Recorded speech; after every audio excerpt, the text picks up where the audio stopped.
Salut à tous! 3 ans, 3 romans, c'est le moment du bilan. Mais pour vous en dire plus, je vous emmène ailleurs. Ah, et bonne année! Comme promis, nous voici dans un autre lieu. C'est à la faveur d'un changement de programme de mes congés de fin d'année que j'ai pu retourner ici, dans cet endroit qui m'a inspiré une idée de roman. Je vous laisse découvrir les images et c'est parti pour un petit bilan après plus de 3 ans de vie d'auteur. J'avais depuis longtemps des récits qui sommeillaient dans mon ordinateur et l'aventure a vraiment commencé quand je les ai retravaillés en 2009 et que je les ai fait lire à plusieurs amis. Alors, l'une d'elles les a donnés à sa fille qui a bien aimé et je crois que ça a été vraiment le déclic pour aller plus loin. Alors j'ai envoyé les manuscrits à plusieurs maisons d'édition connues. Oui, j'avais la foi. Évidemment, je n'ai eu aucun retour favorable et mon ambition s'est arrêtée là. Puis en 2018, sur internet, j'ai vu passer sur les réseaux un appel à texte d'un éditeur. Alors j'ai répondu, j'ai envoyé Souvenir Savane et j'ai reçu assez rapidement une réponse comme quoi mon roman les intéressait. Le processus a donc été lancé. Alors, contrairement à ce qui est écrit sur le contrat, il s'agissait d'une publication à compte d'auteur. C'est-à-dire que l'éditeur est un simple prestataire de service. Alors je ne vais pas rentrer dans l'éternelle polémique, je vais juste vous dire ce qu'il en a été pour moi. Car même si j'ai désormais décidé de suivre une autre voie, si je n'avais pas eu cette opportunité de passer par les éditions Sidney Laurent, je pense sincèrement que jamais mes romans n'auraient été publiés. Même s'ils savent jouer sur l'aspect émotionnel que représente la publication d'un roman pour son auteur, même si sur certains points je les ai trouvés pas très professionnels, le passage par l'édition à compte d'auteur m'a clairement permis de rentrer dans le milieu littéraire. J'ai eu la chance que tout se déroule bien dans le processus éditorial. Ils ont toujours été très réactifs dans les échanges, j'ai toujours été payée à temps. Le seul gros point de désaccord, ça a été sur la correction de Souvenir Savane. J'ai eu trop de retours de lecteurs qui ont trouvé plein de coquilles dans le texte. Alors sur le coup, quand la correctrice m'a rendu son bilan, je vous avoue que j'en avais tellement ras-le-bol de Souvenir Savane, de l'avoir lu, relu, re-relu, que je n'ai pas relu la version finale. Et mal m'en a pris parce qu'il restait quand même pas loin d'une 20aine de fautes flagrantes. Voilà, donc ça m'a vraiment mise hors de moi. On s'est bien enguirlandé au téléphone avec Sidney Laurent, qui, bon, pour eux, ce n'était pas très important, c'était voire même normal qu'il reste des coquilles dans les romans publiés. Donc ça vraiment, pour moi, c'est pas passé et ça m'a décidé à faire autrement. C'est pourquoi je me suis tournée vers l'auto-édition. L'auto-édition, j'en avais déjà un petit peu entendu parler, mais j'avais pas creusé le sujet plus que ça. Une chose intéressante avec les éditions Sidney Laurent, c'est qu'ils prennent en charge la participation de leurs auteurs à de petits salons littéraires. Et moi, c'est quelque chose qui au départ ne me branchait pas du tout. Quand ils m'ont proposé le premier, j'étais vraiment pas partante. J'avais d'ailleurs rédigé un premier mail comme quoi non, je ne voulais pas participer avec mon tout petit roman de rien du tout. Là, je ne me sentais pas légitime pour aller sur un salon. La personne chargée de la promotion des ouvrages des auteurs a beaucoup insisté et elle a eu raison. Parce que donc j'y suis allée à reculons, clairement. Et en fait, j'ai passé une super journée. J'ai rencontré plein d'autres auteurs avec lesquels j'ai beaucoup discuté. Les visiteurs étaient super sympas, il y avait une bonne ambiance. Je me suis sentie carrément à ma place. Donc c'était vraiment top.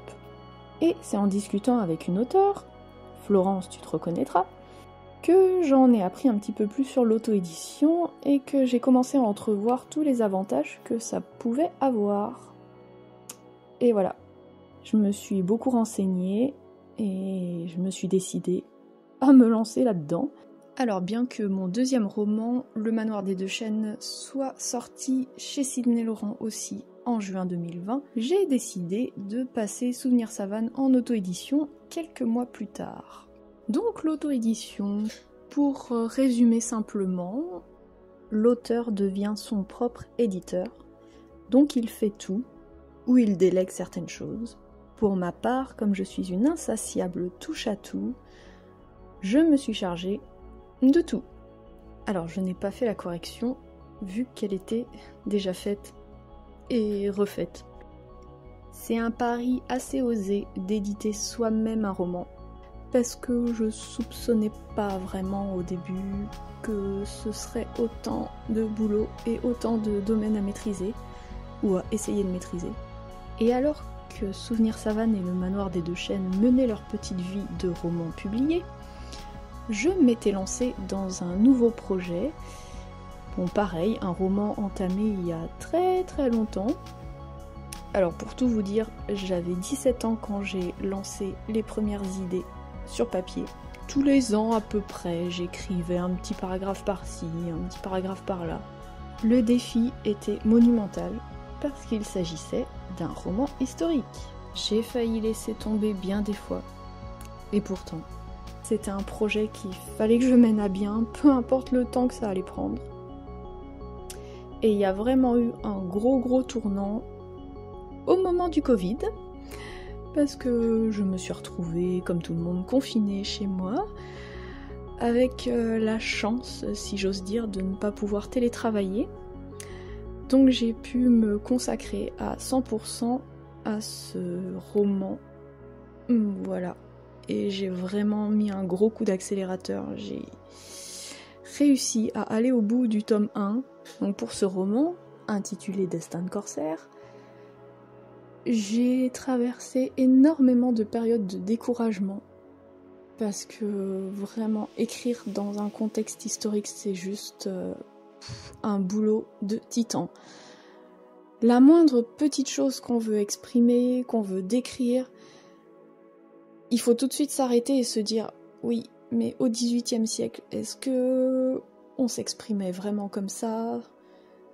Comment... » Enfin, des choses toutes simples, les vêtements, les maisons, le paysage... Voilà, c'était tellement différent de notre époque eh bien, il faut faire des recherches.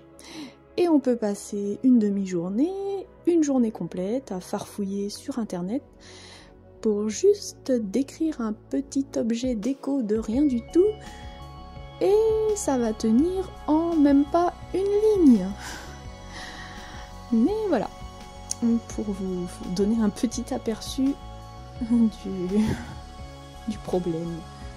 Pour avoir plus de détails sur toutes les recherches, autant bibliographiques que sur le terrain, je vous invite à découvrir ma série de vidéos sur les coulisses du roman historique.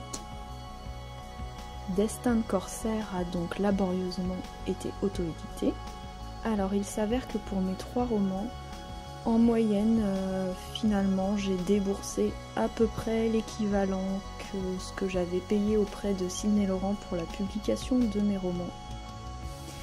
À la différence que tous les bénéfices sont désormais pour moi. Pour revenir sur le thème du bilan des plus de 3 ans de vie d'auteur maintenant, eh bien, je dirais que l'on soit publié par un éditeur ou auto-édité, c'est quand même énormément de travail. Alors en amont pour écrire le roman évidemment, mais surtout après pour tenter de se faire connaître au milieu de la masse des lectures qui sont sur le marché. Et ça c'est un travail quotidien, sans fin. Alors même si j'ai pas mal souffert du syndrome de l'imposteur au début, que j'osais pas aller en salon, et ben finalement c'est quelque chose qui me plaît beaucoup, même si je galère. Hein. L'aspect marketing, oula, j'ai sans doute des progrès phénoménaux à faire. Voilà, mais bon, tout ça, tout le travail que ça implique, tout me plaît, donc c'est déjà bien. En regard du temps passé, cette activité professionnelle d'auteur n'est pas encore très rentable. D'autant plus qu'à caser dans l'emploi du temps quand on a un autre travail à côté et quand on traverse plein de galères personnelles, professionnelles, c'est pas évident. Nouveau mea culpa pour le tome 2 de Destin de Corsaire qui se fait désirer.